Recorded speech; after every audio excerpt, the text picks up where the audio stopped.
Good morning to all the Manchester United fans. It's 2 a.m. I can't sleep because I'm sad, I'm tired, hurt, whatever you call it. You know, I will post this video around, I don't know, 1:12. It's Monday, by the way. You know, normally Monday, it's the Patrice who entertain you, make you laugh. But I'm sorry to all my Monday video fans, but I can't do a happy video when I'm not happy. You know, I'm not a fake person. So when my club hurt you so badly, you know, I need to say everything is in my chest, you know. And what I love about your own social media is no one can cut whatever you have to say. That's the beauty of having his own social media and so many followers.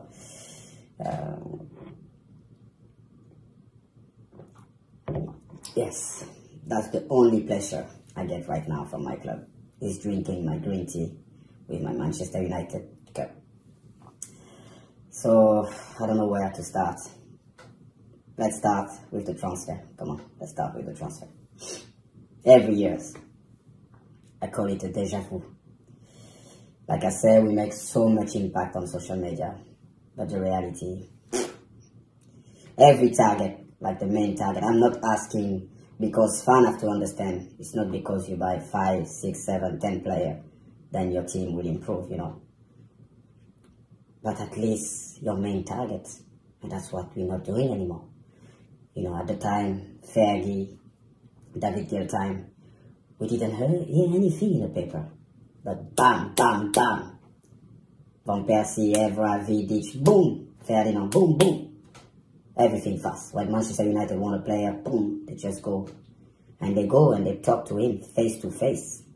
You know, when Ferguson and David Gill, they come to meet me at Monaco, it was like worse than an interview from the CIA or the FBI. But now, my phone is ringing, some football director about top club. They say, Patrice, can you ask please to a certain match judge to answer to his phone? Yes, people have to understand, we send lawyers to talk with player we want to talk. So when you send lawyer, they talk about numbers. They are not people from the football world. So when we want a player, I don't know, he normally costs 20 million, we're going to end up like trying to buy him for 100 million, but even those players, they don't even want our money anymore. The perfect example is Alexis Sanchez. Manchester City, they were the first one in the race, you know. He asked so much money, then even Guardiola, he said, I can't give you those kind of money because I'm going to lose my dressing room. And but lucky for Alexis, Manchester United, we said, like, no, come, we got money here. Even him, he said, after one day, he asked the agent to, if he can break his contract. Even he said, no, I don't want your money. What a disrespect for our club, for the legacy we built. Because before us, you know, Bobby Charlton, George Best, all those people, they make the history of the club. That's why we try to respect it. 99, us 2008, you know. And just some people, they just want to blow up all this legacy away. For what? Which reason? Business? Come on, guys. Come on. We are better than that. And, you know, it's easy to say, those, no, me, I mention them. I don't care. I sacrificed my life to succeed for this club. And that's why I want people to do, the players, the staff, and the people from the board. I remember my son was 3 years old, and one day I came back home, and he said, Daddy, I hate Manchester United. I said, why? He said, because they take my dad away. Because I was not even realizing, you know, how many games, and I'm not the only one, so I'm not here to play the superhero, playing with painkiller and everything. So I give everything to Manchester United. So that's why I'm allowed myself to talk like that. No matter if I make happy people or angry people, I don't care. You know, it was a flag, the Manchester United fan, they always put like Manchester United kids and wife by disorder. And I never laugh when I see that flag. And I will be loyal to the fan, to the people who love Manchester United until I die.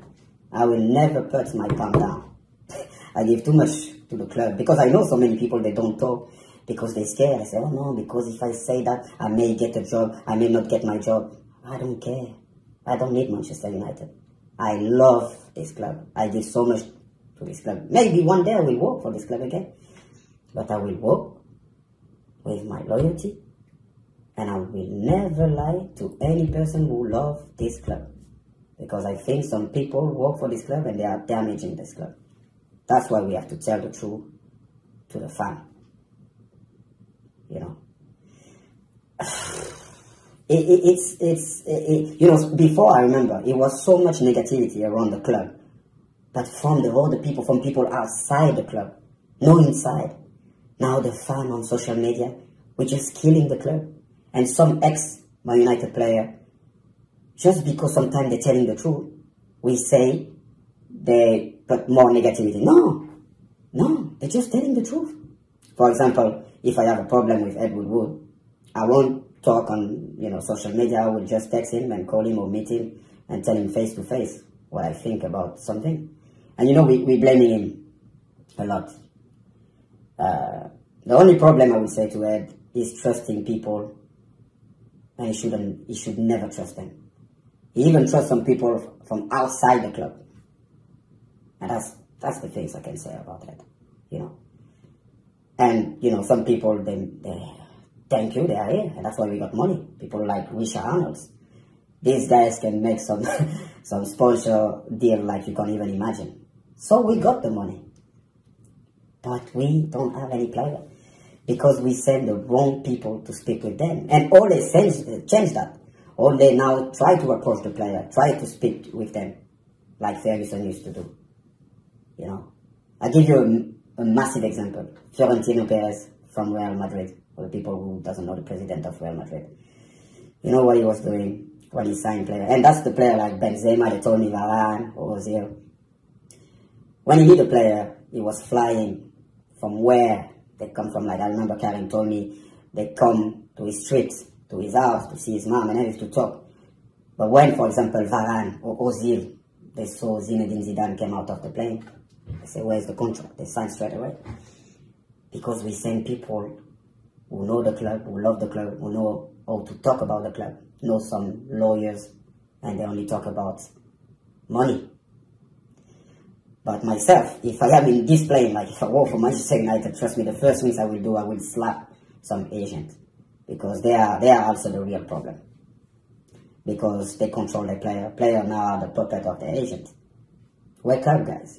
This is your life. This is your destiny. Your agents, and not all of them. Some of them are really good. But most of them, they see you as their bank, money. They don't care if you injury or if you play well or if you play good, money. So wake up, guys. Please. This is an important message for all the new generation. If you're Asian, respect your choice. Stay with him for life. But when you see he want to push you there because he get the bigger commission, don't stay with him. Trust me. So, you know, I talk a lot. I talk a lot, but we need to stick together. You know, when I was talking about negativity around the club, because we heard people for so many years. That's why now they're happy to see Man United falling, you know. And some people, I'm not talking about because we lost our first game in the press. No. I'm talking about the damage being done since Ferguson and David Gill left the club, you know. For example, we bring so many managers with big CV, you know, because people say, ah, yes, but Ole don't have. Ole is the man. He's the man right now. Because he bring back our philosophy. And when I back to Carrington, because I remember, and I respect all the managers I will mention right now. Van Gaal, he win something with the club, no matter what. His problem, from outside, what I see, he wanted Manchester United to play like Barcelona, tiki-taka. You can't change the philosophy of the club. I remember even on my time when I used to play, when we were keeping the ball too much, you know, between defender, the fans, they were like, attack, attack, attack, attack, attack. So why you come, you want to revolution everything? You put some camera, everything, now you have your recognizing face stuff. It's like the Matrix when you go to Carrington. Jose Mourinho, I think, so much respect for him. I was the only player I think he let I was allowed to come in the dressing room to see the player after the game, no matter if they win or they lose. And I think it's only, I won't say it's problem, but he was so disappointed about Manchester United, because I remember it was one of his dreams to coach Manchester United when he was for Real Madrid, you know, it was one of his goals. And I think when you arrive, you see some kids, and he when he performs is when he trains men, because I remember when we used to play against Chelsea, I was like, this team looked like us, you know, strong people. He needs strong people, this guy. But after he had this defect, and I can't judge it, because I never been trained by him. So please, leave Ole alone. Let him work with what he has. But let's talk about other people that maybe shouldn't be on this club. And you know, I will say a sensitive name, Avram Glazer, Joe Glazer. I meet Avram many times, and I know a lot of United fans, they hate the Glazer, but trust me, Avram loves Manchester United and he cares about the club. Because when I had a meeting with him, I remember it was the game against PSG, and I gave him some feedback. He wasn't aware, because maybe the people he trusts and the people in charge, they don't give him the right information, you know. So before we say Glazer out, guys, calm down. Let's stay unit. Let's try to make a structure. And I'll be honest with you, you know, a lot of people, they say, Patrice, but why you not back for the club and, you know, ambassador? I'm an ambassador. You don't need to have a title, because even Bebe can be an ambassador. Everyone knows. I don't care about this. What I want is to help the club. But if I am ready right now, no. Because to work for the club right now, you need to sacrifice your life again. And it's not easy. But that's the only way if you want to succeed from this club. And maybe some people, they don't want to work out. They don't want to sacrifice their life. And I understand. And I understand that. But let's be less arrogant. You know, even some people from the club, they don't even respect Sir Alex Ferguson. Sorry, guys. Sir Alex Ferguson, even he's not respected. Yeah, of course, some people, they're still angry with him because when he pushed to appoint David Moyes. But the real question also is, did David Moyes listen all his advice? I'm not sure about that. So don't destroy your legacy. We work so hard, and all of us, you know, and bring back that history, the history of the club. Do you know, like, Roy Keane came to Carrington and he had a speech in front of some kids, and they didn't even know who was Roy Keane. So I can't imagine if they know who is Bobby Charlton. And that's true story. You know, when I'm doing my coach badges there, and they made a presentation, and it was a video showing my clip, my trophy, and people were thinking I was going to talk about football. But I said, you know, to all the kids, when I came here and I see my kid with the PE, my initial, I felt it was like Christmas. And they were like surprised. Oh, a legend from the club. Like, yes, because I feel blessed. And I said to those kids, you have to respect the same way you respect your teammate, your manager, the owner of the club. That's the same way you have to respect the people that clean this building. The chef, when he serves you your food. Because I say some kids, you know, they don't even have clothes, even have food, roof to sleep. So please, when you come in this building, just like give your best and bring some positive energy by smiling and working hard. I don't want like kids to be moody of this club because you're privileged. You know, that's the kind of message you have to send to those kids, and that's the value of Manchester United. Family, when you see Kath, the person at the reception, she's still there for so many years, even more than I think that Alex Ferguson. So that's about Manchester United. But now we become just a club where people just laugh about us. But we let people talking like that, you know, when they say people, oh yeah, but when Patrice you talk like that, now you're going to bring so much negative. No, what do you want me to say? I can't lie to people. I don't like to lie to people, especially our fans. They are the best fan in the world. Yes, our fans are the best fan in the world. Even sometimes some players, they were playing so bad, they never boo them. Never. Now, of course, now they can boo, now they changed because they had enough. I remember one game we lost against Liverpool 4-1 at Old Trafford. Going to tunnel. The only things I was is, United, United. I feel ashamed myself. We go inside the dressing room, so Alex Ferguson say, you know, you see guys, can you hear that? Now we have to win the league for them. And I remember in that time, Liverpool were 8 points in front, and we won the league.